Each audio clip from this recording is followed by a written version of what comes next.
Hello everyone and welcome to NS Online Education. My name is Naveen Kumar.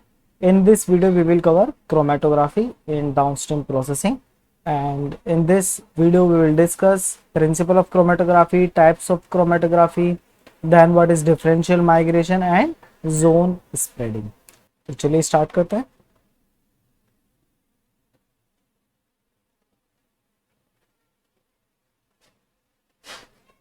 So this is our generalized scheme for downstream processing, and in this we discuss that first we need to remove cells, then if there is a requirement for cell disruption we use cell disruption technique, then we will go for primary isolation where we remove those impurities which having property very different from our product of interest. Okay, after that we will go for product enrichment techniques like chromatography where we separate those impurities which having property similar, very similar to as that of our product of interest. Okay, so that's why we need a very highly specific technique which can distinguish in between these particles which having very similar property. Okay, chromatography देखिए, जैसे हमने liquid liquid extraction पढ़ा था उसमें हमने देखा था कि लिक्विड लिक्विड एक्सट्रैक्शन में हम दो इमिसिबल लिक्विड यूज करते हैं. ठीक है, तो यहाँ पे हमारा क्या है, दो फेज यहाँ पे बन जाते हैं, एक होता है अपर फेज और एक होता है हमारा लोअर फेज. अपर फेज जनरली हमारा ऑर्गेनिक सॉल्वेंट होता है, ठीक है, और लोअर फेज हमारा पोलर सॉल्वेंट होता है यानी कि वाटर. ठीक है, इसके बाद जो भी हमारा सॉल्यूट है, ठीक है, वो अपने आप को क्या करता है, ऑर्गेनिक सॉल्वेंट और ये जो हमारा पोलर सॉल्वेंट है इसमें अपने आप को डिस्ट्रीब्यूट कर लेता है. ठीक है, यानी कि इक्विलिब्रियम अटेन करने की कोशिश करता है. तो जिसमें इसकी ज्यादा सॉल्युबिलिटी होगी तो उस सॉल्वेंट में हमें वो ज्यादा कंसेंट्रेशन में मिलेगा. फॉर एग्जाम्पल अगर हमारा ये जो सॉल्यूट है पोलर नेचर का है तो ये पोलर सॉल्वेंट में ज्यादा डिजोल्व होगा as compare to organic solvent. और इसी के लिए हमने यहाँ पे आपका देखा था पार्टीशन कोफिशिएंट. पार्टीशन कोफिशिएंट हमें बताता है कि एट इक्विलिब्रियम क्या कंसंट्रेशन होगी अपर फेज में with respect to lower phase. For example अगर हम ले कि जो अपर फेज है उसमें इसकी कंसंट्रेशन है 4 मिलीग्राम पर एम और जो लोअर फेज है इसमें इसकी कंसंट्रेशन है 2 मिलीग्राम पर एम. ठीक है, तो इस कंडीशन में जो इसका पार्टीशनिंग कोफिशिएंट है वो कितना आएगा, 2 आएगा. क्लियर है, तो यहाँ पे इसका पार्टीशन कोफिशिएंट 2 आने का मीनिंग ये है कि ये ऑर्गेनिक सॉल्वेंट अपर फेज में 2 टाइम ज्यादा डिजोल्व हो रहा है as compare to lower phase, क्योंकि ये रेशो है. ठीक है, सिमिलरली ये जो हमारा क्रोमेटोग्राफी है यहाँ पर भी हमारे दो फेज होते हैं, एक होता है मोबाइल फेज और एक होता है स्टेशनरी फेज. स्टेशनरी फेज जैसा इसका नाम है ये हमेशा रेस्ट में रहता है, ये मूव नहीं करता है और ये या तो आपका सॉलिड से बना होता है या फिर यहाँ पर आपका लिक्विड एड्सॉर्ब होता है सॉलिड सपोर्ट पर. एड्सॉर्प्शन हम पहले पढ़ चुके हैं यानी कि बाइंडिंग ऑफ सॉल्यूट और या फिर आप कह सकते हैं आपका एड्सोबेट ऑन एड्सोबेंट. ठीक है, तो सरफेस पे जब आपके पार्टिकल्स अटैच हो जाते हैं, बाइंड कर जाते हैं तो उसे हम एड्सॉर्प्शन बोलते हैं.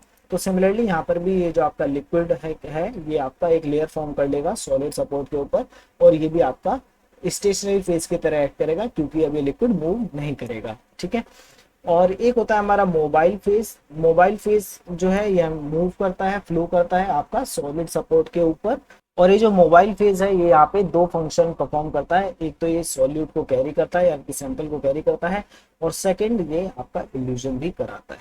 ठीक है, तो जैसे यहाँ पर आपका लिक्विड लिक्विड एक्सट्रैक्शन में जो इसका बेसिस था वो था पार्टीशनिंग कोफिशिएंट. सिमिलरली यहाँ पर जो हमारा क्रोमेटोग्राफी है यहाँ पर जो इसका बेसिस है वो है आपका differential migration. Differential migration meaning कि जो सॉल्यूट के जो मॉलिक्यूल्स हैं वो डिफरेंट स्पीड से ट्रेवल करते हैं depending upon their relative affinity for resin particles.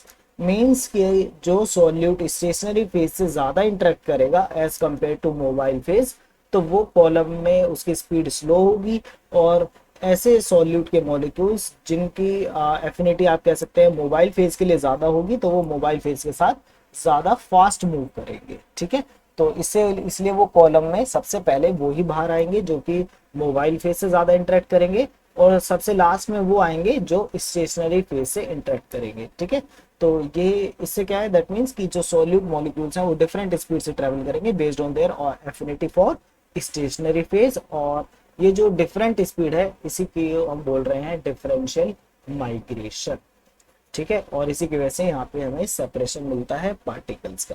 अब ये डिपेंड करता है कि हमने किस टाइप की क्रोमेटोग्राफी यूज की है, जिसकी वजह से डिफरेंशियल माइग्रेशन हो रहा है। आयन एक्सचेंज यूज करेंगे तो वहाँ पे चार्ज के बेसिस पे होगा, और साइज एक्सक्लूजन क्रोमेटोग्राफी यूज करेंगे तो साइज के बेसिस पे होगा, ठीक है। तो वो डिपेंड करेगा कि क्या फोर्स है जिसकी वजह से अब वहां पे इंटरेक्शन हो रहा है स्टेशनरी फेज के साथ सॉल्यूट पार्टिकल का। क्लियर। तो पार्टीशन कोफिशिएंट का रोल यहाँ पर भी है, बट एक्चुअली पार्टीशन कोफिशिएंट जो है वो इक्विलिब्रियम में मेजर किया जाता है। और ये जो हमारे क्रोमेटोग्राफी है, क्योंकि यहाँ पे मोबाइल फेस कंटिन्यूसली मूव करता रहता है, तो इसलिए यहाँ पे इक्विलिब्रियम इतना इजीली सेटअप नहीं हो पाता है between stationary and mobile phase. इसको हम फर्दर स्लाइड में और अच्छे से डिस्कस करेंगे। तो कॉलम से जो भी मॉलिक्यूल सबसे पहले बाहर आएगा, कॉलम मीन्स कि ये हमारा स्टेशनरी फेज है, तो जनरली हम स्टेशनरी फेज को कॉलम में पैक कर देते हैं, और जो हमारा सॉल्वेंट मोबाइल फेज है उसको इससे पास कराते हैं, ठीक है। तो जो भी मॉलिक्यूल्स इस कॉलम से सबसे पहले बाहर आएगा, यानी कि वो मोबाइल फेज से के लिए उसकी एफिनिटी ज्यादा थी as compare to stationary phase, और उसको फिर हम यहाँ पे एक डिटेक्टर यूज करके उसको डिटेक्ट कर लेंगे। फॉर एग्जाम्पल यहाँ पे आप यूवी विजिबल स्पेक्ट्रोमीटर यूज कर सकते हैं एज डिटेक्टर, ठीक है। और उसके बाद जो भी डिटेक्टर हमें रीडिंग देगा उसका हम एक ग्राफ प्लॉट कर लेंगे। तो यहाँ पर आप देख सकते हैं ये आपकी इंटेंसिटी है, और ये हमारा रिटेंशन टाइम। रिटेंशन टाइम मतलब उस मॉलिक्यूल को कॉलम से बाहर आने में कितना टाइम लगा, उसे हम रिटेंशन टाइम बोल रहे हैं, ठीक है। और इंटेंसिटी यानी कि जो यूवी विजिबल है, ठीक है। अब फॉर एग्जाम्पल ये जो हमने ग्राफ प्लॉट किया है, ये हमने प्लॉट किया है फॉर 210 नैनोमीटर। 210 नैनोमीटर की जो वेवलेंथ है उसको जो मॉलिक्यूल सबसे ज्यादा एब्जॉर्ब करेगा, तो उसकी इंटेंसिटी यहाँ पर ग्राफ में सबसे ज्यादा होगी, और जो इसको कम एब्जॉर्ब करेगा उसकी इंटेंसिटी यहाँ पर कम होगी, ठीक है। अब क्योंकि मैंने पेप्टाइड पे ज्यादा वर्क किया है, तो ये जो हमारा 210 नैनोमीटर है, ये जो वेवलेंथ है ये पेप्टाइड बॉन्ड सबसे ज्यादा एब्जॉर्ब करते हैं, ठीक है। तो इसलिए हमने इसको यहाँ पे यूज किया है to plot this data. Clear.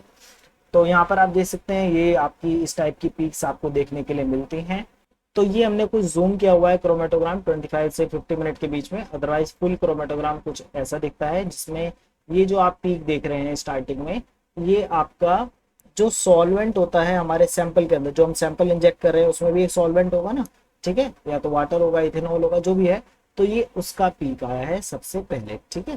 Then उसके बाद ये आपका पीक यहाँ पर आया है, तो उसको यहाँ पे जूम करके शूट किया गया है। तो ऐसा नहीं है कि इसकी इंटेंसिटी इससे हमेशा कम रहती है, वो डिपेंड करता है कि जो हमारा सॉल्यूट है उसकी कितनी कंसंट्रेशन थी सैंपल के अंदर, ठीक है। उसके अकॉर्डिंगली ये जो है आपका पीक की इंटेंसिटी आएगी। सिमिलरली यहाँ पर भी आप देख सकते हैं ये एक और क्रोमेटोग्राम है यहाँ पर, लेकिन आप मल्टीपल पीक्स देख पा रहे हैं। ये जो मल्टीपल पीक्स हैं ये इस चीज को शो कर रहे हैं कि यहाँ पे आपके मल्टीपल कंपाउंड्स हैं, और ये सेपरेट नहीं हो पाए। सेपरेट क्यों नहीं हो पाए, आप देख सकते हैं कि ये जो है आपका इस तरीके से है पीक, और ये पीक इस तरीके से है, ठीक है। तो आप देख सकते हैं ये दोनों पीक यहाँ पर ओवरलैप कर रही हैं, ठीक है। इसी तरीके से ये पीक ओवरलैप कर रही है, ये भी पीक भी ओवरलैप कर रही है। तो इसके लिए क्या है कि इन पीक को अगर हमें सेपरेट कराना है, रिजॉल्व कराना है, तो इसके लिए हमें जो हमारा मेथड है उसे हमें फिर से ऑप्टिमाइज करना पड़ेगा, सच दैट कि ये पीक हमारे यहाँ पर रिजॉल्व हो जाए, ठीक है, सेपरेट हो जाए। क्लियर है। तो ये आपका क्रोमेटोग्राम है, ये मैंने आपको दिखा दिया है कि यहाँ पर एक साइड पे हमारी इंटेंसिटी होती है, और दूसरे साइड में ये जो एक्स एक्सिस है यहाँ पर होता है हमारा रिटेंशन टाइम, ठीक है। ये बताएगा कि कौन सी पीक पहले आई है। तो आप देख सकते हैं ये जो पीक है 21 मिनट पे जो है इल्यूट हुई है, तो ये सबसे पहले बाहर आई है, और उसके बाद ये जो पीक है ये बाद में आई है, ठीक है। देन यहाँ पर आप देख सकते हैं ये हमारा HPLC इंस्ट्रूमेंट है, ठीक है। तो सबसे पहले हम एक बार इसके सारे कंपोनेंट्स को डिस्कस कर लेते हैं। तो जनरली HPLC के अंदर हम दो सॉल्वेंट यूज करते हैं, solvent A and solvent B. तो मैंने क्योंकि पेप्टाइड पे वर्क किया, तो हम जो सॉल्वेंट यूज करते थे वो था 10% ACN एंड 100% ECN। ओके। तो ये जो हमारा 10% ACN है, इसमें आपका जो बाकी का जो 90% है वो आपका वाटर होगा, ठीक है।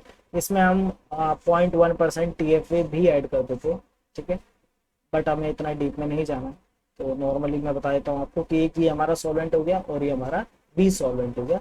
तो ये जो हमारा बी सॉल्वेंट है ये ACN है, और ACN एसीटोनाइट्रिल क्या है, ये आपका ऑर्गेनिक सॉल्वेंट है, ठीक है। तो ऑर्गेनिक सॉल्वेंट आपको पता है ये आपके नॉन पोलर मॉलिक्यूल्स को भी डिसॉल्व करा सकते हैं, ठीक है। तो ये नॉन पोलर मॉलिक्यूल्स को अपने अंदर डिसॉल्व करा लेंगे, और ये जो हमारा 90% वाटर है ये पोलर मॉलिक्यूल्स के लिए ज़्यादा सूटेबल है। ठीक है। तो इसलिए यहाँ पे जो दो सॉल्वेंट हम इसलिए यूज़ करते हैं क्योंकि जनरली जो हम HPLC रन करते हैं इसमें या तो हम ग्रेडियंट रन करेंगे, ठीक है, और एक होता है आपका आइसोक्रेटिक रन। ग्रेडियंट रन में क्या है, हम ग्रेडियंट बनाते हैं, तो जैसे कि हमारे ये आपका 10% एसियन और ये 100% एसियन है, तो यहाँ पे हम एक ग्रेडियंट बनाएंगे 10% से लेकर के आपका 100% तक का। ठीक है, यानी कि हम एसियन की जो कंसंट्रेशन है उसको लीनियरली इंक्रीज करेंगे। ठीक है। और आइसोक्रेटिक रन में क्या होता है, यहाँ पे हम कंसंट्रेशन को चेंज नहीं करते हैं। फॉर एग्जांपल अगर आप 45% एसियन पे रन कर रहे हैं तो थ्रू आउट द रन ये जो कंसंट्रेशन है वो आपकी 45% ही रहेगी सॉल्वेंट के अंदर। ठीक है।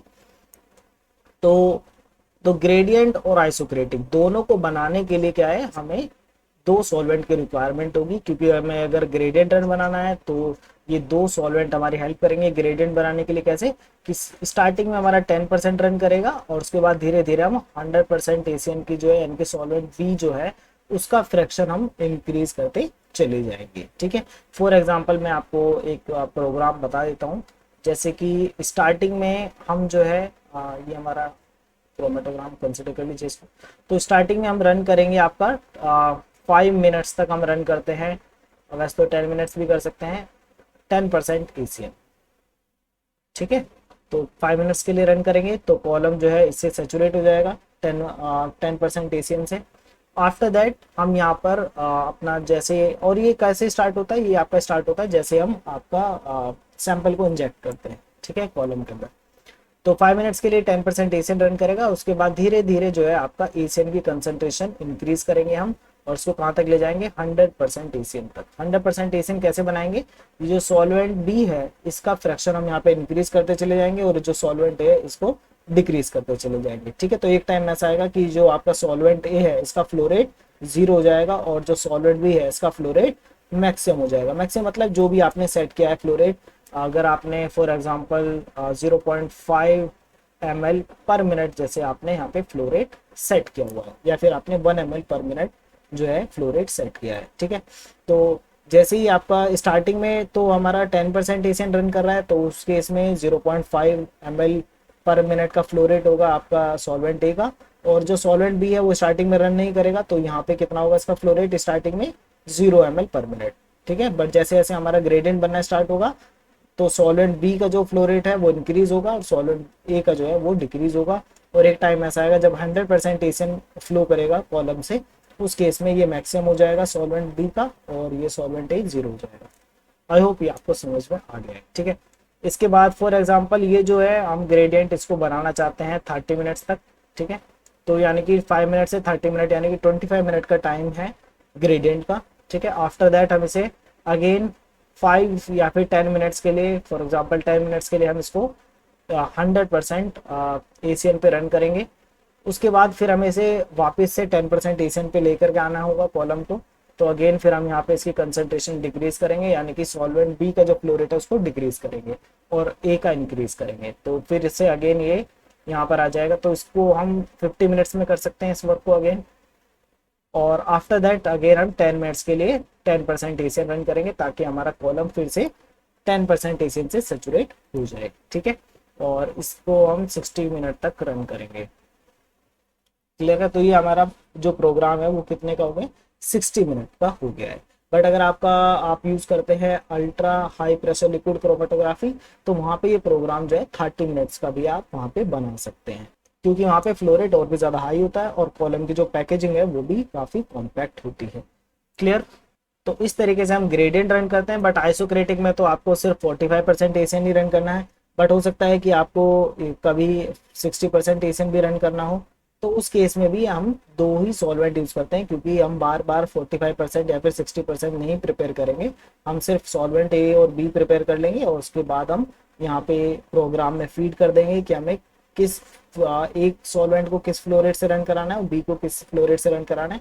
वैसे जनरली हम फ्लो रेट नहीं मेंशन करते हैं, हम वहाँ पे ये बता देते हैं कि हमें किस कंसंट्रेशन में चाहिए, किस फ्रैक्शन में हमें चाहिए। ठीक है। और उसके अकॉर्डिंगली ये यहाँ पर प्रिपेयर हो जाता है। क्लियर है? तो इसको कैसे प्रिपेयर करते हैं ये लोग, तो यहाँ पर अब मैं एक बार इसको इरेज कर देता हूँ। तो यहाँ पर आप देख सकते हैं हमारे पंप है, ये सॉल्वेंट ए का पंप है और ये सॉल्वेंट बी का पंप है, ठीक है। तो इन दोनों के जो पंप का जो फ्लो रेट है, ये जो आपका एचपीएलसी इंस्ट्रूमेंट है ये इसको कंट्रोल करेगा, ठीक है, अकॉर्डिंगली जो भी हमने प्रोग्राम बनाया उसके अकॉर्डिंग, ठीक है। और फिर हमारा ये मिक्सर है, मिक्सर क्या है कि दोनों सॉल्वेंट को मिक्स करेगा ताकि एक होमोजेनस सॉल्यूशन प्रिपेयर हो सके। आफ्टर दैट यहाँ पे हमारा एक सैंपल इंजेक्शन पोर्ट होता है जिसमें हम सीरिंज की हेल्प से अपना सैंपल इंजेक्ट कर देते हैं, ठीक है। अब ये जो है डिफरेंट कैपेसिटी की होती है सिरिंज, 20 माइक्रोलीटर की भी हो सकती है, 50 माइक्रोलीटर की भी हो सकती है, 100 माइक्रोलीटर की भी हो सकती है, डिपेंडिंग अपॉन कि हमें कितना सैंपल हमें इंजेक्ट कराना है और सैंपल की कंसंट्रेशन क्या है, ठीक है। देखिए दो टाइप के हमारे कॉलम भी होते हैं एचपीएलसी के अंदर, एक होते हैं एनालिटिकल कॉलम और एक होते हैं प्रिपरेटिव कॉलम। एनालिटिकल कॉलम हम तब यूज करते हैं जब हमें एनालिसिस करनी है, ठीक है, हमें देखना है कि हमारे सैंपल के अंदर क्या क्या कंपोनेंट प्रेजेंट हैं और इसमें बहुत ही कम सैंपल हम इंजेक्ट करते हैं और इस कॉलम की पैकेजिंग काफ़ी टाइट होती है और इसका जो डायमीटर है वो भी आपका स्मॉल होता है as compare to preparative column, ठीक है। तो इसलिए यहाँ पे रेजोल्यूशन हमें अच्छा मिल जाता है किसमें, आपका एनालिटिकल कॉलम के अंदर। प्रिपरेटिव कॉलम हम तब यूज करते हैं जब हमें पता चल जाता है कि जो हमारा प्रोडक्ट ऑफ इंटरेस्ट है वो किस ग्रेडियंट पे जो है वो इम्प्योरिटी से सेपरेट हो जाता है और जो हमारा जो अब सैंपल है हमारे पास हमें उसे सेपरेट कराना है इम्प्योरिटी से ताकि हम उसे यूज कर सके फर्दर एक्सपेरिमेंट पे, ठीक है। तो यानी कि यहाँ पे हमें सारी चीजें नोन होती हैं और उसके बाद ही हम प्रिपरेटिव कॉलम यूज करते हैं क्योंकि प्रिपरेटिव कॉलम का डायमीटर ज्यादा होता है और उसमें जो है हम ज्यादा सैंपल एक टाइम में इंजेक्ट कर सकते हैं, ठीक है। अदरवाइज अगर हम एनालिटिकल कॉलम से सेपरेशन कराएंगे तो हमें बहुत सारे रन करने पड़ेंगे जिससे हमारा सॉल्वेंट वगैरह भी वेस्ट होगा और बहुत सारी जो कॉस्ट है एसोसिएटेड विद एचपीएलसी वो भी हमारी वहाँ पे लगेगी, ठीक है। उसके बाद हमें कैसे पता चलेगा कि जो हमारा कंपाउंड है वो कॉलम से बाहर आ गया है, तो उसके लिए हम यूज करेंगे डिटेक्टर और डिफरेंट टाइप्स के डिटेक्टर अवेलेबल है। For example UV visible, fluorescence, refractive index, evaporative light scattering, electrochemical, conductive या फिर मास डिटेक्शन यानी कि मास स्पेक्ट्रोमीटर भी यहाँ पे आप एज अ डिटेक्टर यूज कर सकते हैं, ठीक है। ये डिपेंड करेगा कि आपकी नीड क्या है, आप एक्सपेरिमेंट में क्या फाइंड आउट करना चाहते हैं, ठीक है। तो उसके बाद डिटेक्टर जो है उसकी इंटेंसिटी को मेजर कर लेगा जो भी कंपाउंड यहाँ से बाहर आएगा। फॉर जनरली हम यूज करते हैं यूवी विजिबल स्पेक्ट्रोमीटर, तो जो यूवी विजिबल है तो ये देखेगा जो भी आप वेवलेंथ सेट करेंगे उसको ये मेजर कर लेगा, ठीक है। तो जैसे कि 210 आपने सेट कर दिया तो ये 210 पे देखेगा कि तो वो जो कंपाउंड है वो इस वेवलेंथ को कितना एब्जॉर्ब कर रहा है, जो जितना एब्जॉर्ब करेगा उस पीक की हाइट उतनी ही ज्यादा होगी, ठीक है।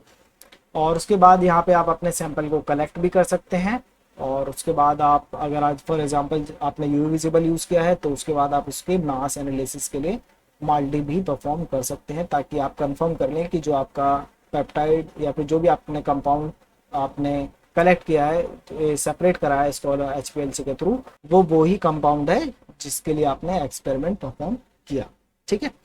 तो इस तरीके से आप एचपीएलसी रन करते हैं और ये सारे कंपोनेंट्स हैं एचपीएलसी के।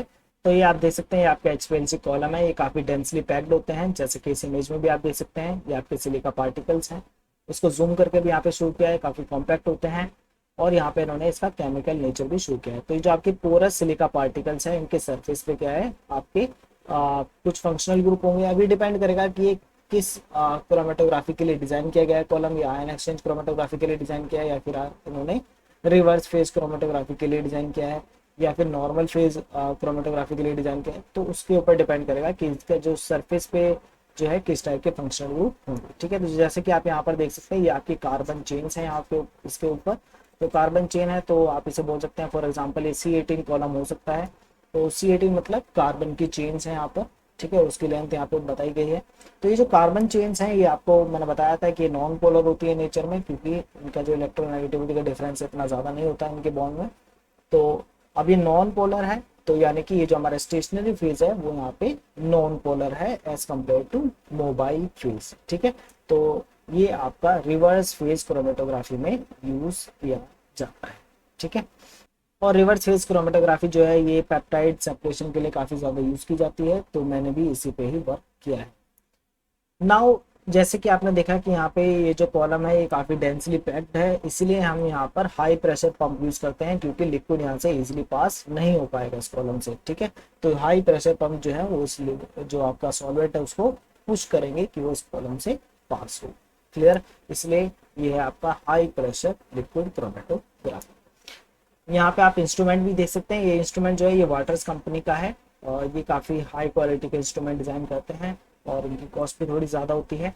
यहाँ पर आप देख सकते हैं ये आपका सॉल्वेंट रिजर्वोयर है, जिसमें आप अपने सॉल्वेंट की बॉटल्स रखते हैं, जिसमें आपका सॉल्वेंट होगा।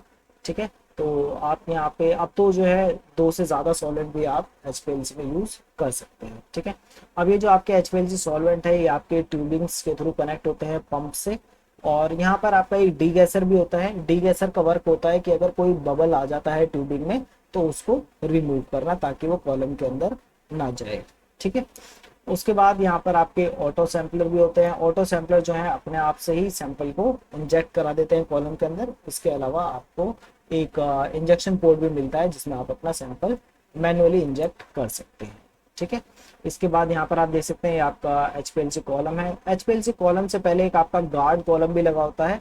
गार्ड कॉलम का फंक्शन होता है कि अगर मान लीजिए एकदम से अचानक से प्रेशर बढ़ जाता है तो वो उसको जो कॉलम है उसको डैमेज से बचाता है। ठीक है, और उसके अलावा और कोई मान लीजिए आपने जो है फिल्टर नहीं किया अपना सैंपल वगैरह, तो उस सैंपल के जो लार्ज पार्टिकल हैं वो कॉलम में जाकर के रिटेन हो सकते हैं, तो वो कॉलम में जाकर के स्टक ना हो जाए, तो इसलिए गार्ड कॉलम जो है वो इससे भी आपको प्रिवेंट करता है।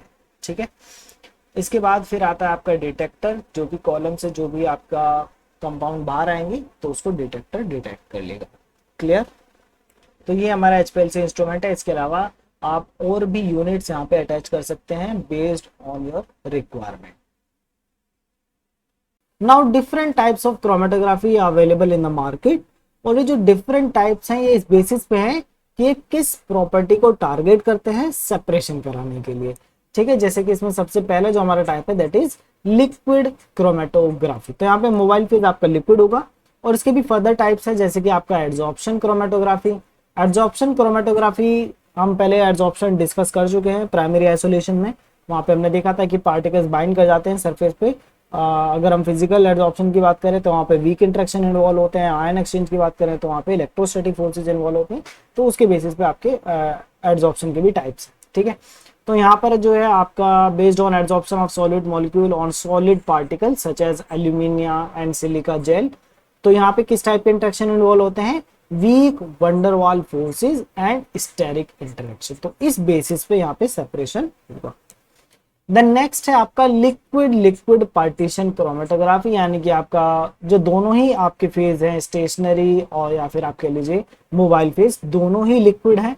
ठीक है, और ये आपका लिक्विड लिक्विड एक्सट्रैक्शन जो हमने पढ़ा था कुछ कुछ वैसा ही है। यहाँ पे पार्टीशन कोफिशिएंट का रोल है। इसके फर्दर 2 टाइप्स हैं, एक आपका नॉर्मल फेज क्रोमेटोग्राफी और एक आपका रिवर्स फेज क्रोमेटोग्राफी। तो रिवर्स फेज क्रोमेटोग्राफी जैसे मैंने अभी आपको बताया कि यहाँ पर जो स्टेशनरी फेज है ये आपका क्या है, लेस पोलर होता है, या फिर आप कह सकते हैं नॉन पोलर होता है, और मोबाइल फेज जो है यहाँ पे आपका ये पोलर होता है जनरली। ठीक है, तो इसलिए इसको बोलते हैं रिवर्स फेज। और नॉर्मल फेज में क्या होता है, आपका स्टेशनरी फेज पोलर होता है मोबाइल फेज के कंपैरिजन में।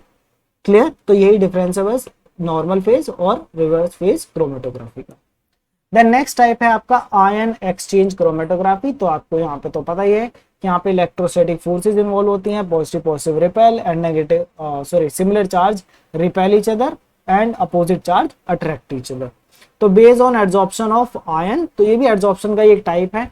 इलेक्ट्रिकली चार्ज कंपाउंड और ion exchange resin particle by electrostatic forces. Clear, then next है हमारा gel chromatography and size exclusion chromatography.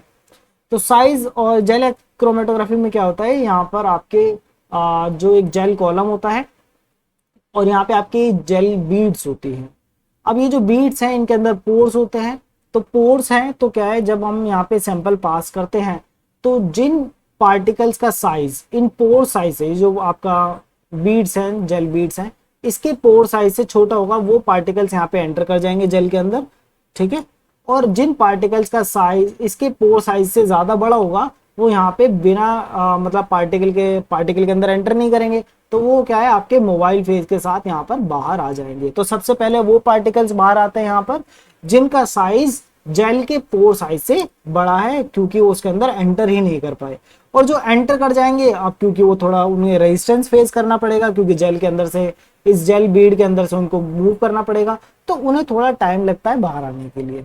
Now अब जो पार्टिकल्स इस जेल के अंदर एंटर कर गए हैं उसमें भी सबसे पहले वो पार्टिकल्स बाहर आएंगे जिनका साइज सबसे स्मॉल होगा, उसके बाद वो पार्टिकल्स आएंगे जिनका साइज उससे ज्यादा बड़ा होगा, और इसी तरीके से इनका साइज इंक्रीज होता चला जाएगा। मान लीजिए ये सारे इस साइज रेंज के जो पार्टिकल्स हैं वो जेल बीड के अंदर एंटर कर पाए, क्योंकि इनका साइज जो है वो पोर साइज से कम था। बट इसमें भी जो सबसे स्मॉलेस्ट साइज के जो पार्टिकल्स होंगे वो सबसे कम रेजिस्टेंस फेस करेंगे, तो सबसे पहले ये कॉलम से बाहर आएंगे, और उसके बाद ऐसे पार्टिकल जिनका साइज उससे इससे बड़ा है फिर वो बाहर आएंगे, और अकॉर्डिंगली उनका साइज इंक्रीज होता चला जाएगा। तो ये है आपका जेल क्रोमेटोग्राफी, इसलिए इसको बोलते हैं साइज एक्सक्लूजन क्रोमेटोग्राफी। बट याद रखिएगा सबसे पहले वो पार्टिकल्स बाहर आते हैं जो इस पोर जेल के पोर के अंदर एंटर नहीं कर पाए, क्योंकि उनका साइज पोर साइज से बड़ा था। ठीक है, तो वो सबसे पहले यहाँ पर आपके बाहर आते हैं। ठीक है, तो based on penetration of solute molecule into small pores of packaging particle on the basis of molecular size and shape of the solute molecule. The next है आपका पेपर क्रोमेटोग्राफी। और पेपर क्रोमेटोग्राफी तो मुझे लगता है कि सभी के स्कूल में 10-12 क्लास में जो है एक एक्सपेरिमेंट पेपर क्रोमेटोग्राफी का वो लोग कराते हैं, जिसमें वो क्लोरोफिल का सेपरेशन करते हैं पेपर क्रोमेटोग्राफी की हेल्प से। ठीक है, तो आपको पता है डिफरेंट डिफरेंट कलर के आपके क्लोरोफिल मॉलिक्यूल्स हैं, उनको वहां पे आप सेपरेट करा लेते हैं। ठीक है, तो वहां पे आपने देखा था कि एक पेपर होता है, एक thick filter paper comprise the support, और इस पेपर पर यहाँ पर जो आपके वाटर ड्रॉपलेट हैं, water drop settle in its pore made up the stationary phase liquid phase. तो इसमें है क्या कि जो यहाँ पे पेपर में जो पोर्स हैं उस पोर्स में आपका वाटर सेटल हो जाता है, और वो आपका स्टेशनरी फेज की तरह वर्क करता है। और उसके बाद एक जो है आप मोबाइल फेज यहाँ पे रन करते हैं। ठीक है, अप्रोप्रिएट फ्लूइड वो आपको देखना पड़ेगा कि आपको किस टाइप के पार्टिकल सेपरेट कराना है, उसके अकॉर्डिंगली आप अपना मोबाइल फेज सेलेक्ट करेंगे, और उस मोबाइल फेज में जिसकी सॉल्युबिलिटी सबसे ज्यादा होगी वो सबसे फास्ट मूव करता है, और जिसकी सॉल्युबिलिटी मोबाइल फेज में कम होगी वो स्लो मूव करेगा। देन लिक्विड क्रोमेटोग्राफी का एक और टाइप है, दैट इज एफिनिटी क्रोमेटोग्राफी। और ये जो एफिनिटी क्रोमेटोग्राफी है इसकी आप कह सकते हैं स्पेसिफिसिटी जो है वो सबसे ज्यादा है, सबसे ज्यादा हाईली स्पेसिफिक टेक्निक जो है क्रोमेटोग्राफी में वो है आपका एफिनिटी क्रोमेटोग्राफी। ये सिर्फ उसी पार्टिकल के साथ बाइंड करती है जिस पार्टिकल के लिए आपने इस क्रोमेटोग्राफी को डिजाइन किया है। ठीक है, तो based on specific chemical interaction between solute molecules and ligand. ठीक है, और उसके बेसिस में यहाँ पे सेपरेशन होता है। और जैसे कि आप देख सकते हैं फॉर एग्जांपल एंजाइम और सबस्ट्रेट इंटरेक्शन। तो यहाँ पे क्या है, हम जो है एक ऐसा सबस्ट्रेट जो है यहाँ पे सबस्ट्रेट एनालॉग, ठीक है, उस सबस्ट्रेट एनालॉग को क्या करेंगे कॉलम पे यहाँ पे बाइंड करा देंगे। तो एंजाइम जो है वो यहाँ पे आकर के इसको बाइंड कर जाएगा, क्योंकि ये इसका सबस्ट्रेट की तरह बिहेव कर रहा है, बट क्योंकि सबस्ट्रेट नहीं है तो ये कन्वर्ट नहीं होगा, और इस तरीके से ये जो एंजाइम है यहाँ पर हम इसको सेपरेट करा लेंगे बाकी पार्टी मॉलिक्यूल से। ठीक है, और उसके बाद फिर एक हम जो है अप्रोप्रिएट सॉल्वेंट यहाँ से पास करेंगे, इल्यूएंट सॉल्वेंट, जिसमें ये आपका जो एंजाइम है वो यहाँ पे आपका इल्यूट आउट हो जाएगा। ठीक है, और इसी तरीके से बाकी जो इंटरेक्शन है जैसे कि एंटीजन एंटीबॉडी इंटरेक्शन, उसको भी आप यूज कर सकते हैं सेपरेशन के लिए। तो यहाँ पर जहाँ पर हम बायोलॉजिकल इंटरेक्शन का यूज करते हैं, ठीक है, वो इस टाइप की जो क्रोमेटोग्राफी है उसे हम बोलते हैं एफिनिटी क्रोमेटोग्राफी। क्लियर है, तो ये आपने वैसे पढ़ी होंगी तो आपको भी आइडिया होगा इन सब चीजों का। बाकी इन सब टाइप्स को जो है हम डिटेल में किसी नेक्स्ट वीडियो में डिस्कस करेंगे, गेट के लिए इतना सफिशिएंट है। द नेक्स्ट है आपका गैस क्रोमेटोग्राफी। तो पहले हमने देखा लिक्विड क्रोमेटोग्राफी, और ये आपका गैस क्रोमेटोग्राफी। गैस क्रोमेटोग्राफी में जो मोबाइल फेज है वो क्या होता है, गैस होता है। ठीक है, और यहाँ पे हम किस टाइप के पार्टिकल्स को सेपरेट कराते हैं, ऐसे जो कि रिलेटिवली वोलेटाइल होते हैं। ठीक है, जैसे कि अल्कोहल्स, कीटोन्स, एल्डिहाइड, ठीक है, और many other organic inorganic compounds जो कि वोलेटाइल होते हैं नेचर में। ऐसे जो पार्टिकल मॉलिक्यूल्स हैं उनको सेपरेट कराने के लिए हम गैस क्रोमेटोग्राफी यूज करते हैं। इसमें इनको हम पहले गैस फेज में ले आते हैं और उसके बाद इसको या फ्लो कराते हैं कॉलम से। Then next is high pressure liquid chromatography and fast protein liquid chromatography. ये कुछ नया नहीं है, ये आपके लिक्विड क्रोमेटोग्राफी ही है, बट यहाँ पे क्या है, हम हाई प्रेशर का यूज करते हैं, इसलिए इसका नाम है हाई प्रेशर लिक्विड क्रोमेटोग्राफी। तो जितने भी टाइप्स हमने डिस्कस किए लिक्विड क्रोमेटोग्राफी में, उन्हें हम HPLC में भी यूज कर सकते हैं। बट यहाँ पे क्या है, आपका प्रेशर हाई होता है, इसलिए हम यहाँ मतलब यहाँ पे हम हाई प्रेशर पंप का यूज करते हैं, ताकि एक तो हमारा टाइम कम हो जाए क्रोमेटोग्राफी का, अब यहाँ पे क्रोमेटोग्राफी फास्ट हो जाएगी, ठीक है। और दूसरा यहाँ पर जो है हाई प्रेशर यूज करने की वजह से यहाँ पे रेजोल्यूशन भी हमें अच्छा मिलता है, ठीक है। अब वो अच्छा क्यों मिलता है इसे भी हम आगे डिस्कस करेंगे, ठीक है। और HPLC और फास्ट प्रोटीन लिक्विड क्रोमेटोग्राफी में इतना ही डिफरेंस है कि HPLC जो है ये आपका थोड़ा एनालिटिकल है, और ये जो आपका फास्ट प्रोटीन लिक्विड क्रोमेटोग्राफी है ये हमारा थोड़ा प्रिपरेटिव टेक्निक की तरह हम यहाँ पे यूज करते हैं, ठीक है। तो in principle any type of the chromatography described earlier can be executed using HPLC and FPLC। Then normal chromatography separation traditionally performed under atmospheric pressure, ठीक है, तो एटमॉस्फेरिक प्रेशर में हम वहाँ उसको करते हैं। लेकिन HPLC और FPLC में हम क्या है, यहाँ पर आपका इसको फास्ट बनाने के लिए हम यहाँ पे और बेटर रेजोल्यूशन लेने के लिए यहाँ पे हम डेंसली पैक्ड कॉलम का यूज करते हैं, ठीक है। जितना ज्यादा डेंसली पैक्ड होगा उतना ही अच्छा सेपरेशन हमें वहां पे मिलेगा, और इसीलिए हमें यहाँ पे फ्लो रेट भी हाई चाहिए होता है, क्योंकि ये डेंसली पैक्ड है, तो लिक्विड इसके अंदर इजीली फ्लो नहीं कर सकता है, ठीक है। तो ये इसके एडवांटेजेस है। Now HPLC instrument are design for small scale high resolution analytical application, और FPLC is tailored for large scale preparative purification, ठीक है। तो यहाँ पे FPLC में प्रेशर थोड़ा कम होगा, रेजोल्यूशन भी थोड़ा कम होगा, और ये प्रिपरेटिव के लिए यूज किया जाता है जब हमें ज्यादा प्रोटीन जो है प्रोसेस करना हो, ठीक है, मतलब उसको सेपरेट करना हो। तो यही बस डिफरेंस है HPLC और FPLC के बीच में, बाकी फंक्शन दोनों का सेम ही है, क्लियर। और HPLC का इंस्ट्रूमेंटेशन वगैरह मैं आपको पहले एक्सप्लेन मैंने कर दिया है। So these are few previous year question from DBT. So question number 128 is a recombinant therapeutic protein is intracellularly produced in a soluble form using E. coli. Which one of the following sequence of chromatographic separation method is preferable for obtaining clinical grade protein? तो हमें clinical grade protein को isolate करने के लिए क्या sequence use करना चाहिए ये हमें बताना है। इसमें फर्स्ट है hydrophobic interaction followed by ion exchange, then second है dye ligand followed by ion exchange followed by gel filtration, and gel filtration followed by metal affinity. तो एक्चुअली क्या होता है कि हमें सबसे पहले हम लेस स्पेसिफिक मेथड यूज करेंगे, और उसके बाद हमें एक highly specific chromatographic method use करेंगे सेपरेशन के लिए। तो वही सीक्वेंस हमें आइडेंटिफाई करना है। और जो प्रोटीन्स हैं उनके लिए हम जनरली यूज करते हैं सबसे पहले हाइड्रोफोबिक इंटरेक्शन, और इसके लिए हम यूज करते हैं रिवर्स फेज क्रोमेटोग्राफी, जो मैंने आपको एक्सप्लेन किया, ठीक है। और उसके बाद और भी ज्यादा हम हाईली स्पेसिफिक क्रोमेटोग्राफी यूज करेंगे, that is ion exchange chromatography. तो ऑप्शन नंबर ए जो है ये हमारा राइट आंसर है, ठीक है।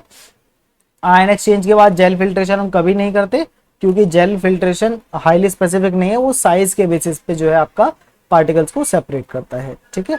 और आयन एक्सचेंज जो है वो हाईली स्पेसिफिक है, इसलिए ये बाद में ही हमें इसको यूज करना है, ठीक है। नेक्स्ट है आपका what properties involve in separation of mixture and light using gas chromatography. तो गैस क्रोमेटोग्राफी किस प्रॉपर्टी को के ऊपर बेस्ड है ये हमें बताना है, जिससे सेपरेशन होता है।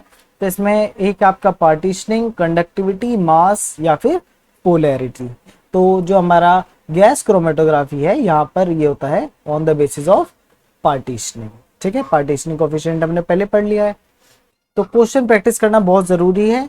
अगर आप क्वेश्चन प्रैक्टिस नहीं करेंगे तो आप जो है इस टाइप के क्वेश्चन बिल्कुल भी सॉल्व नहीं कर पाएंगे। द नेक्स्ट क्वेश्चन है DBT 2015 से, which one of the following is true during separation of biomolecule by reverse phase chromatography. तो ये अभी हमने देख लिया है, stationary phase is less polar than mobile phase, तो यही हमने देखा था, that means option number 1 is our right answer. Second है वैसे station phase is more polar, तो मोर पोलर तो नहीं हो सकता, वो तो लेस पोलर होता है। Both station mobile phase having the same polarity, ये भी गलत, and polarity of mobile phase does not play any role, ठीक है। तो ये हमारा option number 1 is right answer for reverse phase chromatography, clear है? तो यानी कि प्रिंसिपल बेस्ड आपसे क्वेश्चन पूछे जाएंगे कि इन क्रोमेटोग्राफी का बेसिस क्या है, ये आपको पता होना चाहिए। द नेक्स्ट है specific activity of enzyme in crude extract of E coli is 9.5 unit per milligram of protein.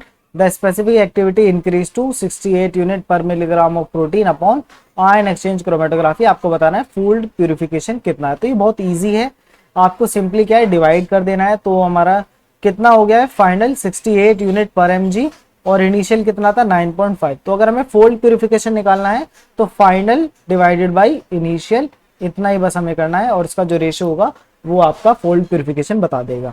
तो 68 divided by 9.5 that is equals to 7.15। So that mean 7.157। इसको अगर हम राउंड ऑफ करें तो ये आपका 5 है, तो यहाँ पर ये ऑड है, तो ऑड है तो हम यहाँ पे एक इंक्रीज कर देंगे, ये हो जाएगा 7.16।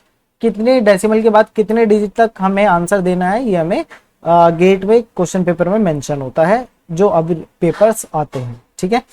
तो यहाँ पर आप देख सकते हैं दैट मीन्स कि 7.16 टाइम्स जो है आपका जो एंजाइम है वो उसका प्यूरिफिकेशन हमने इतने फोल्ड इंक्रीज कर दिया है। Clear? The next question is from DBT 2017 और ये भी आपका फोल्ड प्यूरिफिकेशन से रिलेटेड है। यहाँ पर आप देख सकते हैं purification data for an enzyme is given below. यहाँ पे स्टेप 1 और स्टेप 2। स्टेप 1 में हमारा सेल फ्री एक्सट्रैक्ट में 20 ml वॉल्यूम है और टोटल प्रोटीन कितना है 100 mg और टोटल एक्टिविटी कितनी है 150 माइक्रोमोल पर मिनट। इसी तरीके से फिर इन्होंने निकल एंड टे क्रोमेटोग्राफी यूज किए। तो ये जो टाइप्स हैं क्रोमेटोग्राफी के, इसके लिए मैं बाद में एक अलग से वीडियो बना दूंगा, तो वहां से आपको जितने भी टाइप्स हैं उनका प्रिंसिपल वहां पे पता चल जाएगा। देन वॉल्यूम यहाँ पर आपका 4 ml है, टोटल प्रोटीन यहाँ पर आपका 10 mg और यहाँ पर एक्टिविटी है 120। फोल्ड प्यूरिफिकेशन हमें बताना है, ठीक है। तो सबसे पहले हमें यहाँ पे फाइंड आउट करना पड़ेगा कि यहाँ पर हमारा क्या है, ठीक है, और फिर हम ये फाइंड आउट करेंगे कि फाइनल कितना हो गया है बाय यूजिंग निकल एंड टे क्रोमेटोग्राफी, ठीक है। तो देखिए सबसे पहले यहाँ पर ये जो हमारी 150 माइक्रोमोल पर मिनट जो आपकी एक्टिविटी है ये टोटल 100 mg प्रोटीन के अंदर है। तो ये जो टोटल 100 mg है इसमें इम्प्योरिटीज भी होंगी, ठीक है। तो यहाँ से हमारा कितना आ गया, ये आ गया 0 से 0 कैंसिल 1.5 माइक्रोमोल माइक्रोमोल। अब यहाँ पे यूनिट में पूरे नहीं लिख पाऊंगा, नीचे लिख देता हूँ पर mg पर मिनट, ठीक है। तो ये हमारा आ गया यहाँ से। और इसमें इस स्टेप में निकल एंड टे क्रोमेटोग्राफी यूज करने के बाद कितना हो गया है 120 है एक्टिविटी और एक इसकी है 10 मिलीग्राम प्रोटीन की है। तो पर मिलीग्राम प्रोटीन में कितनी होगी ये हमें फाइंड आउट करना है।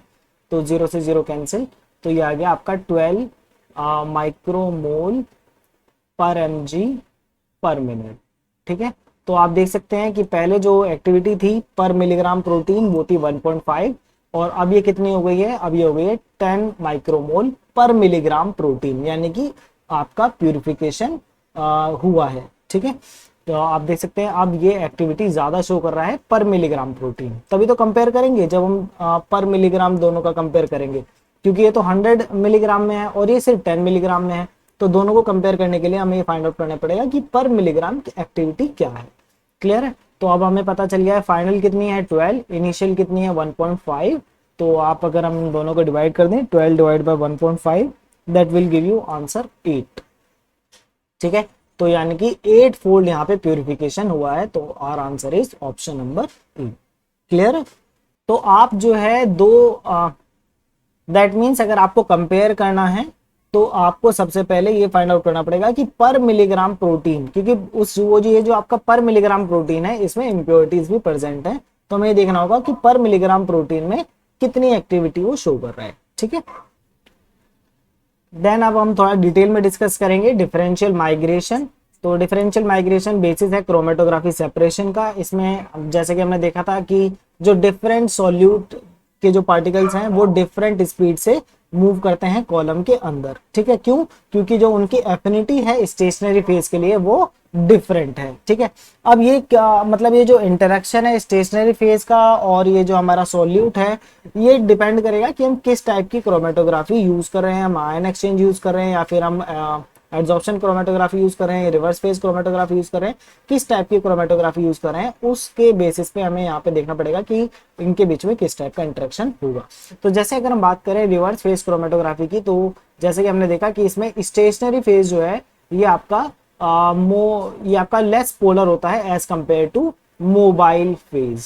ठीक है, सो दैट मीन्स कि जो हमारे पार्टिकल्स हैं, ठीक है, तो ऐसे पार्टिकल्स जो कि आपके नॉन पोलर नेचर के होंगे वो आपके स्टेशनरी फेज से ज्यादा इंटरेक्ट करेंगे क्योंकि ये लेस पोलर है, ठीक है, as compare to mobile phase. ठीक है, और जो हमारे पोलर मॉलिक्यूल्स होंगे वो आपके मोबाइल फेज से ज्यादा इंटरेक्ट करेंगे क्योंकि ये आपका मोबाइल फेज जो है वो स्टेशनरी फेज के कंपैरिजन में ज्यादा पोलर है। ठीक है, तो मान लीजिए अगर आपने कोई आइसोक्रेटिक रन किया है रिवर्स फेज क्रोमेटोग्राफी में, तो आइसोक्रेटिक रन में क्या होता है, कंसंट्रेशन जो होती है आपकी मोबाइल फेज की वो हमेशा through out the run same रहती है। ठीक है, तो यहाँ पर क्या है, आप देख सकते हैं कि ये आपके कुछ यहाँ पे हमने सैंपल इंजेक्ट किया और इस सैंपल को यहाँ पे इंजेक्ट करने पे इसने पहले क्या है, इस पोर्शन को यहाँ पे सैचुरेट कर दिया। क्योंकि हम सैंपल बहुत ही कम इंजेक्ट करते हैं तो ये पूरे कॉलम को कभी भी सैचुरेट नहीं कर सकता है। ठीक है, तो आफ्टर दैट क्या है, इसमें यहाँ पे इन्होंने 3 टाइप्स के पार्टिकल शो किए हैं, एक आपके सर्कल है, एक आपके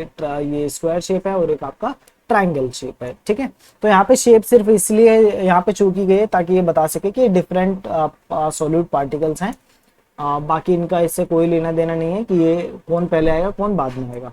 ठीक है, तो यहाँ पर क्या है, आप देख सकते हैं ये जो आपके ट्राइंगल शेप पार्टिकल्स हैं ये सबसे आगे मूव कर रहे हैं। ये इसलिए मूव कर रहे हैं सबसे आगे क्योंकि ये आपके थोड़े ज्यादा पोलर होंगे as compare to these 2 particles, और क्योंकि ज्यादा पोलर है तो ये मोबाइल फेज से ज्यादा इंटरेक्ट करेंगे और ये मोबाइल फेज से ज्यादा इंटरेक्ट करेंगे इसलिए सबसे पहले कॉलम से बाहर आएंगे।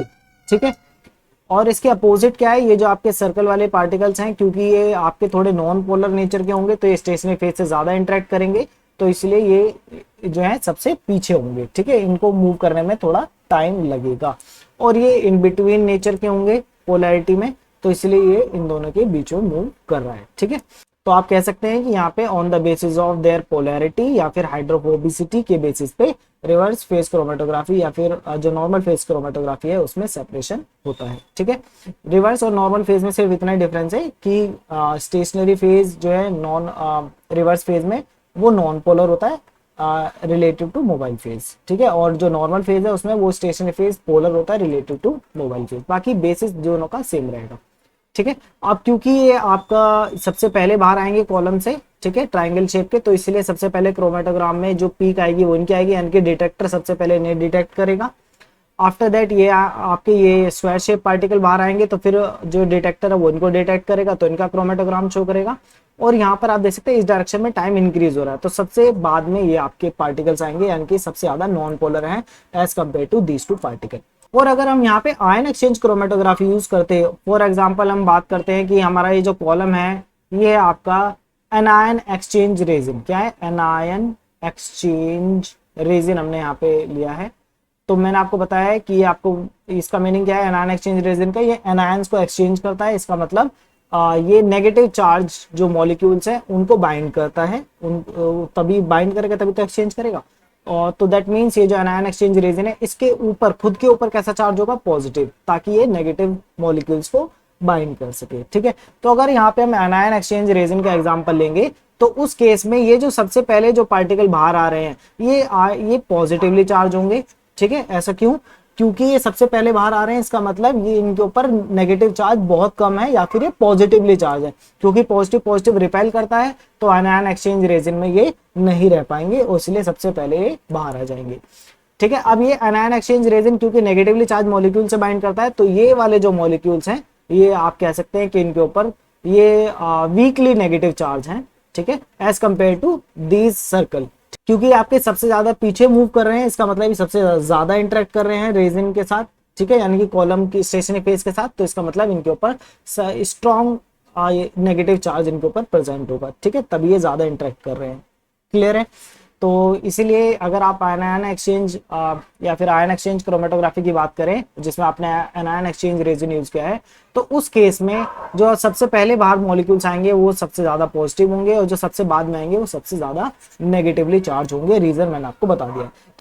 तो दैट मीन्स आपको ये याद रखना है कि हमारा जो स्टेशनरी फेज है उसके साथ जो मॉलिक्यूल सबसे ज्यादा इंटरेक्ट करेंगे वो सबसे बाद में आएंगे, और जो उससे सबसे कम इंटरेक्ट करेंगे वो सबसे पहले बाहर आएंगे।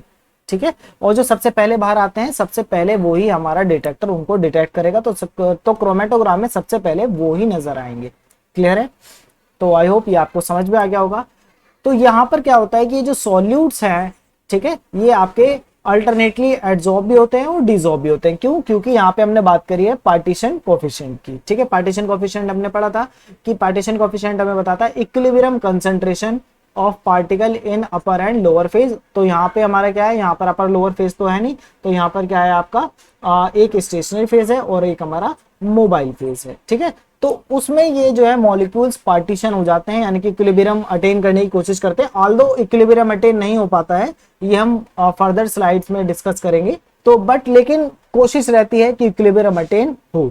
तो ये जो मॉलिक्यूल्स हैं, जैसा आपने देखा था पार्टीशन कोएफिशिएंट में कि मॉलिक्यूल्स जिसके साथ ज्यादा इंटरेक्ट करेंगे उसमें उसकी कंसंट्रेशन ज्यादा होगी, और जिसके साथ कम इंटरेक्ट करेंगे उसमें उसकी कंसंट्रेशन कम होगी। ठीक है, तो यहाँ पर यही है आपका कि पहले मॉलिक्यूल्स एडजॉर्ब होते हैं, फिर ये डिसॉर्ब होते हैं। तो एक एग्जांपल से मैं आपको समझाने की कोशिश करता हूँ। कंसिडर कीजिए हमारा कॉलम है, यहाँ पे आपने जो है अपना सैंपल को इंजेक्ट किया है, तो यहाँ पर सॉल्यूट की कंसंट्रेशन सबसे ज्यादा होगी। ठीक है, तो यहाँ पे क्योंकि सॉल्यूट की कंसंट्रेशन सबसे ज्यादा है, तो सबसे पहले ये स्टेशनरी फेज और ये जो आपका मोबाइल फेज है इसमें अपने आप को पार्टीशन कर लेगा। ठीक है, यानी कि इक्विलिब्रियम सेट करने की कोशिश करेगा। तो कुछ पार्टिकल यहाँ पे एडजॉर्ब हो जाएंगे और कुछ पार्टिकल आपके मोबाइल फेज में ही रहेंगे। अब जैसे ही मोबाइल फेज, क्योंकि ये आगे मूव कर रहा है मोबाइल फेज, तो जो मोबाइल फेज के अंदर जो पार्टिकल्स हैं वो मूव कर जाएंगे। लेट से वो यहाँ पर आ गए हैं अब। ठीक है, बट जो स्टेशनरी फेज के पार्टिकल थे, जो स्टेशनरी फेज से बाइंड करे थे, वो अब आपके थोड़ा यहाँ पर पीछे रह गए हैं। ठीक है, बट क्योंकि अब यहाँ से क्योंकि ये जो पोर्शन है वो अब यहाँ पर आ गया है, और जो इसके जो पीछे यहाँ पे पोर्शन रह गया है, मतलब जो स्टेशनरी फेज में जो पार्टिकल एब्जॉर्ब हो गए थे, अब वो न्यू मोबाइल फेज यानी कि नए सॉल्वेंट के कांटेक्ट में आएंगे। जो भी हमारा मोबाइल फेज है अब वो उसके कांटेक्ट में आएंगे। अब जैसे ही उसके कांटेक्ट में आएंगे, न्यू सॉल्वेंट के कांटेक्ट में आएंगे, क्योंकि ये जो मोबाइल फेज था जिसके अंदर आपके ये पार्टिकल्स डिसॉल्व थे, ठीक है, वो आपका मूव कर गया है। तो अब यहाँ पे फ्रेश सॉल्वेंट आएगा, और फ्रेश सॉल्वेंट आने से अब यहाँ पर दोबारा से पार्टीशनिंग होगी। ठीक है, क्यों? क्योंकि अभी तक जितने भी मॉलिक्यूल्स हैं वो स्टेशनरी फेज में से बाइंड हो रखे हैं। ठीक है, तो अब ये क्या है, दोबारा से यहाँ पे डिसॉल्व होंगे, और डिसॉल्व होकर के किस में जाएंगे, सॉल्वेंट में जाएंगे। क्यों? क्योंकि इन्हें दोबारा से ये जो पार्टीशनिंग कोएफिशिएंट है यानी कि इक्विलिब्रियम इन्हें दोबारा से सेटअप करना है। ठीक है, तो इक्विलिब्रियम सेटअप करने के लिए ये पार्टिकल डिसॉल्व हो जाएंगे। तो इसलिए यहाँ पे बोला गया है कि ये जो पार्टिकल हैं वो पहले एडजॉर्ब होते हैं, और फिर जैसे ही आपका फ्रेश सॉल्वेंट आएगा तो ये दोबारा से डिसॉल्व हो जाएंगे। तो इस तरीके से एडजॉर्प्शन और डिसॉर्प्शन चलता रहता है। ठीक है, इसी तरीके से जब ये पार्टिकल ये आगे भी मूव कर गए हैं, तो आगे मूव करेंगे तो अभी जो इनके आगे जो आपका स्टेशनरी फेज है, ये जो बीड्स हैं, अभी तक तो इन पे कोई भी एडजॉर्ब नहीं हुआ है। तो ये जो मोबाइल फेज ये इनको लेकर के आ रहा है पार्टिकल्स को, जो कि मोबाइल फेज के अंदर डिसॉल्व है। जैसे ये आपके फ्रेश स्टेशनरी फेज के कांटेक्ट में आएंगे, तो अगेन यहाँ पर ये जो पार्टिकल्स हैं वो स्टेशनरी फेज से बाइंड करेंगे, तो अगेन यहाँ पे क्या होगा, इनका एडजॉर्प्शन हो रहा है। ठीक है, क्यों? क्योंकि अब ये जो फ्रेश स्टेशनरी फेज है इसके साथ इक्विलिब्रियम थोड़ी ना सेटअप हुआ है अभी। ठीक है, वो तो पीछे वाले स्टेशनरी फेज के साथ सेटअप हुआ था इक्विलिब्रियम। क्लियर है? तो इसी तरीके से क्या है, एडजॉर्प्शन होता है जैसे फ्रेश स्टेशनरी फेज के कांटेक्ट में आते हैं, और डिसॉर्प्शन होता है जब आपका फ्रेश मोबाइल फेज आता है। ठीक है, तो इस तरीके से पार्टिकल एडजॉर्ब होते हैं, डिसॉल्व होते हैं, और इक्विलिब्रियम मेंटेन करने की कोशिश करते हैं। और इस अब क्योंकि जो पार्टिकल वो जल्दी जल्दी एडजॉर्ब और डिसॉल्व होंगे, तो वो आपके सबसे फास्ट मूव करेंगे। जो पार्टिकल स्टेशनरी फेज से ज्यादा इंटरेक्ट करेंगे, यानी कि जिनकी एफिनिटी स्टेशनरी फेज के लिए ज्यादा है, उनका एडजॉर्प्शन डिसॉर्प्शन थोड़ा स्लो होगा, और वो जो है आपका स्लोली मूव करेंगे कॉलम के अंदर। आई होप आपको ये चीज समझ में आई होगी, और इसको और भी अच्छे से हम एक्सप्लेन करेंगे नेक्स्ट पार्ट में। तो ये है आपका डिफरेंशियल माइग्रेशन। तो इस तरीके से ये आपका क्रोमेटोग्राफी में होता है। देन ये आपका अगेन एक क्वेश्चन है GATE 2018 from section B. A mixture contain 3 similarly size peptide P, Q and R। तो साइज तीनों का सेम है। The peptide P is positively charge, Q is weakly negative charge and R is strongly negative charge. Okay, if the mixture is pass through a ion exchange chromatography column containing anionic resin their order of elution will be. अब यहाँ पर कुछ terms आपको थोड़े mind में clear करने पड़ेंगे, ठीक है, इसलिए प्रैक्टिस बहुत जरूरी है क्वेश्चन की। देखिए, एक होता है एनायन रेजिन, या फिर आप कह सकते हैं एनायन एक्सचेंज रेजिन, और एक है आपका एनायनिक रेजिन। दोनों बातों में थोड़ा सा डिफरेंस है बच्चों, यही आपके जो क्वेश्चन है उसके आंसर को गलत करा सकता है, ठीक है। एनायन रेजिन या फिर एनायन एक्सचेंज रेजिन का मतलब है कि ये एनायंस को एक्सचेंज करता है। एक्सचेंज करता है मतलब ये नेगेटिव चार्ज मॉलिक्यूल्स को एक्सचेंज करता है। इसका मतलब रेजिन के ऊपर कैसा चार्ज होगा, पॉजिटिव चार्ज होगा, तब ये नेगेटिव चार्ज मॉलिक्यूल से बाइंड करेगा। एनायनिक रेजिन का मतलब है कि रेजिन ही एनायनिक है, ठीक है, तो ये एडजेक्टिव की तरह यूज हो रहा है, तो ये एडजेक्टिव इस नाउन की क्वालिटी को बता रहा है, ठीक है। तो एनायनिक रेजिन का मतलब है कि रेजिन ही एनायनिक है, तो रेजिन खुद एनायनिक है, यानी कि रेजिन के ऊपर कैसा चार्ज है, नेगेटिव चार्ज है। इसका मतलब ये किस टाइप के मॉलिक्यूल्स को बाइंड करेगा, पॉजिटिवली चार्ज मॉलिक्यूल से बाइंड करेगा। तो ये जो डिफरेंस है इसको आपको अपने माइंड में क्लियर कर लेना है, ताकि इस टाइप की मिस्टेक आपसे ना हो, ठीक है। तो एनायनिक रेजिन यहाँ पे मेंशन है, तो एनायनिक रेजिन जैसा मैंने अभी आपको बताया, इसका मीनिंग ये है कि रेजिन के ऊपर जो है वो आपका चार्ज कैसा है, पॉजिटिव, सॉरी नेगेटिव चार्ज है।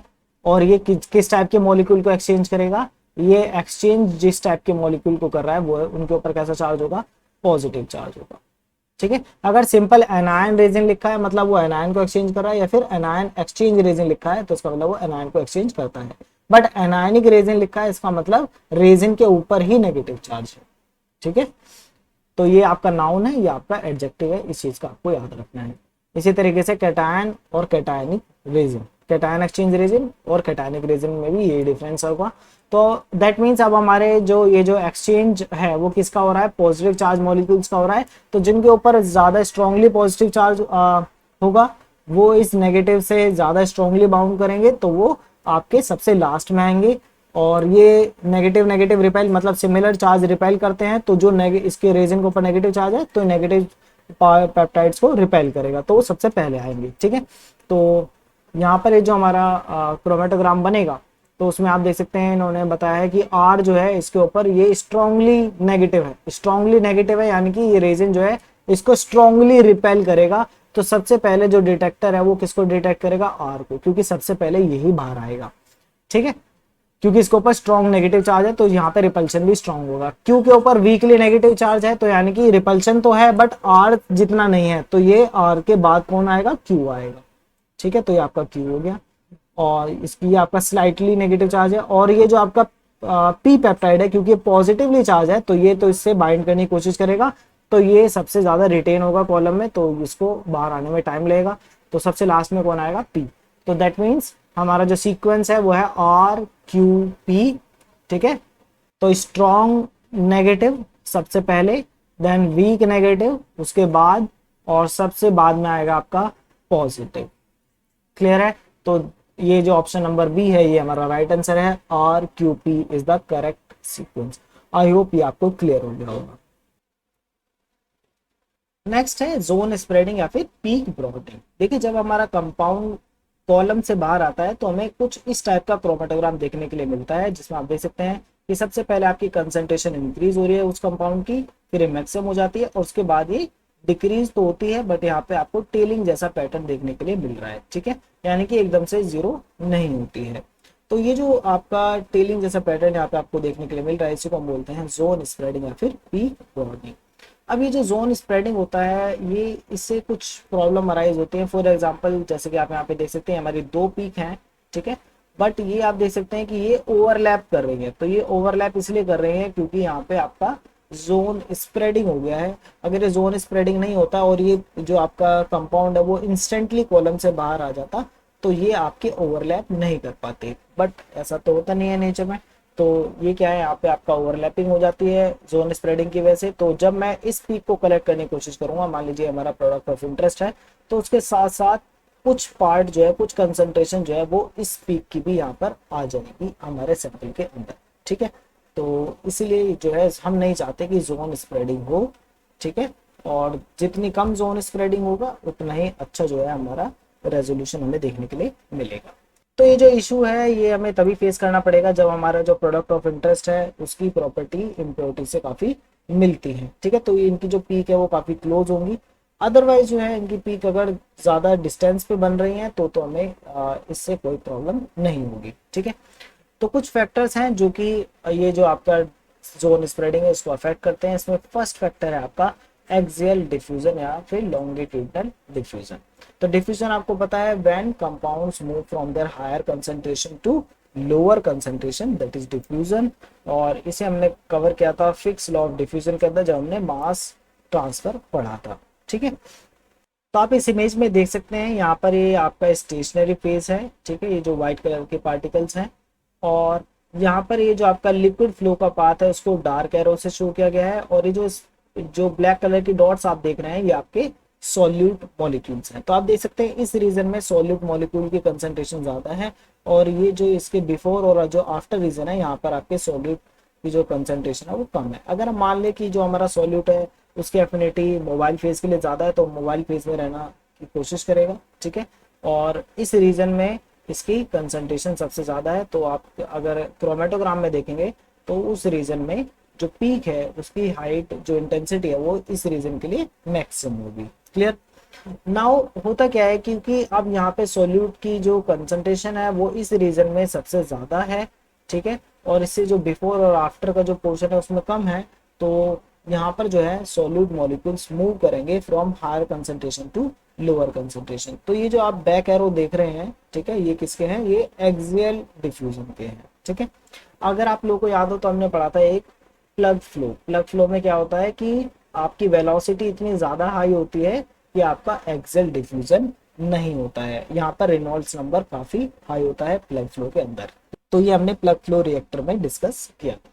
तो अब ये जो एक्सियल डिफ्यूजन है, ठीक है, इसकी वजह से जो आपके पार्टिकल्स हैं सॉल्यूट के वो हायर कंसंट्रेशन से लोअर कंसंट्रेशन की तरफ मूव कर रहे हैं, इसीलिए यहाँ पर ये जो है आपको जोन स्प्रेडिंग देखने के लिए मिल रही है, क्योंकि सॉल्यूट मॉलिक्यूल्स इस ये जो आपका लो कंसंट्रेशन रीजन है उस डायरेक्शन में मूव करेंगे।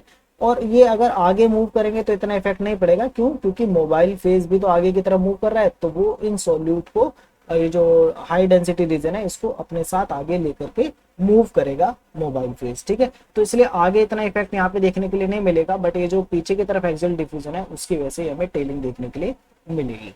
तो ये है आपका एक्सियल डिफ्यूजन या फिर लॉन्गिट्यूडिनल डिफ्यूजन, जिसकी वजह से जोन स्प्रेडिंग होती है। नेक्स्ट है आपका एडी डिफ्यूजन। एडी डिफ्यूजन में क्या होता है, the random packaging of the particle in the column result in availability of many routes. तो जैसे कि आप इस इमेज में देख सकते हैं यहाँ पर आपके डिफरेंट पाथ अवेलेबल हैं लिक्विड के फ्लो के लिए। तो ये आप देख सकते हैं ये काफी स्ट्रेट है ये पाथ, फिर एक पाथ ये अवेलेबल है, फिर ये थोड़ा एक जिगजैग पाथ अवेलेबल है, और ये तो काफी ज्यादा लॉन्ग पाथ हो गया, ठीक है। तो that means different path available है लिक्विड फ्लो के लिए। और इसी वजह से जो सॉल्यूट मॉलिक्यूल्स जो कि आप जिनकी एफिनिटी मोबाइल फेज के लिए ज्यादा है, तो वो जो कुछ सॉल्यूट मॉलिक्यूल्स हैं वो आपके फास्टर मूव करेंगे, और कुछ सॉल्यूट मॉलिक्यूल्स जो हैं वो स्लोअर मूव करेंगे, यानी कि क्योंकि उनका जो पाथ है लिक्विड फ्लो का वो बाकियों के पाथ से के कंपैरिजन में बड़ा है, ठीक है। तो बट जो एवरेज मॉलिक्यूल्स हैं यानी कि ज्यादातर जो मॉलिक्यूल्स हैं वो एक साथ ही मूव करेंगे, तो इसलिए ये जो कंसंट्रेशन है वो सेंटर में हाई होगी। और ये जो है पीक ब्रॉडनिंग इसलिए देखने के लिए मिल रही है, ये वो मॉलिक्यूल्स हैं जो लॉन्गर पाथ से मूव कर रहे हैं, जिसकी वजह से उनकी स्पीड कम हो गई है। क्लियर। तो accordingly the some solute molecules carried in the fluid will move slower than the average rate of the progress through the column, while other will take shorter paths. Clear? तो non equilibrium effect को समझने के लिए consider कीजिए कि जो हमारा particle है वो आपका 90% तो है मोबाइल फेज में मिलेगा और 10% हमें स्टेशनरी फेज में मिलेगा एट इक्विलिब्रियम, ठीक है। तो दैट मीन्स कि अगर हम लेते हैं 10 मिलीग्राम पर ml सॉल्यूट, तो उस केस में इसका जो 90% है वो कितना होगा 9 मिलीग्राम पर ml। तो ये हमारा आपका मोबाइल फेज में रहेगा, और जो इसका 1 मिलीग्राम पर ml है वो हमें स्टेशनरी फेज में मिलेगा। सिमिलरली अगर हम लेते हैं 5 मिलीग्राम पर ml, तो उस केस में आपका 90% कितना होगा 5 का 4.5 मिलीग्राम पर ml, ये हमारा मोबाइल फेज में रहेगा।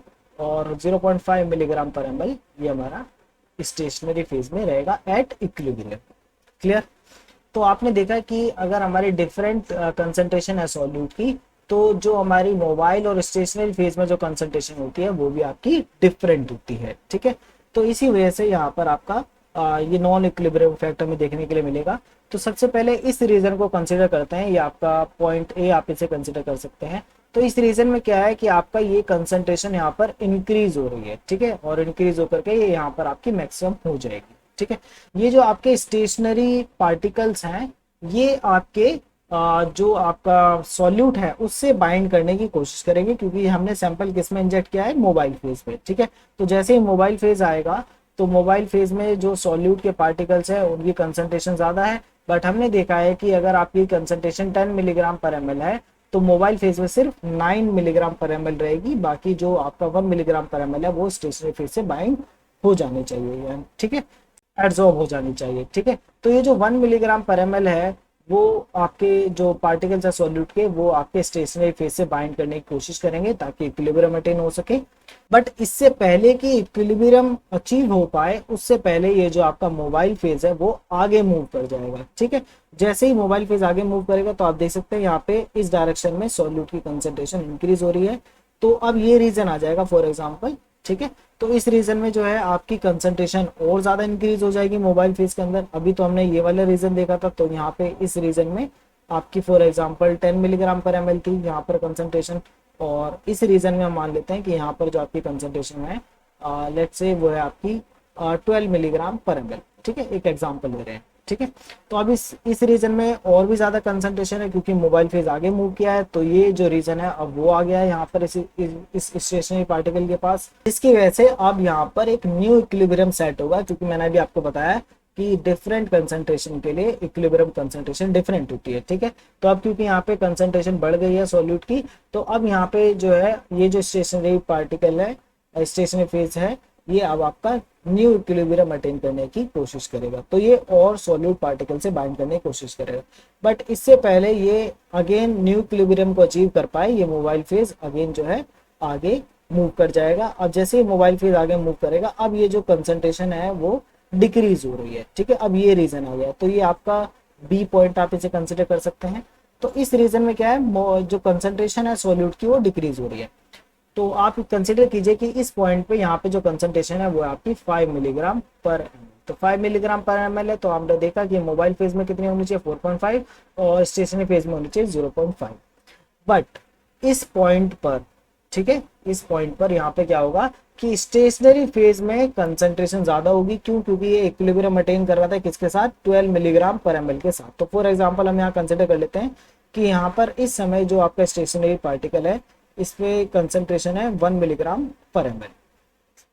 ठीक है, अगर ये कंसंट्रेशन यहाँ पे स्टेशनरी फेज के अंदर है तो मोबाइल फेज में कितनी होनी चाहिए 4.5, स्टेशनरी फेज में कितनी होनी चाहिए 0.5। तो ये तो 0.5 से ज्यादा हो गई, 1 मिलीग्राम पर एमएल है। तो इस केस में यहाँ पर जो मॉलिक्यूल्स हैं वो अब आपके डिसॉल्व हो जाएंगे। ठीक है, यानी कि स्टेशनरी फेज को लीव करके मोबाइल फेज में चले जाएंगे, ताकि ये जो आपका इक्विलिब्रियम कंडीशन है इसको अचीव किया जा सके।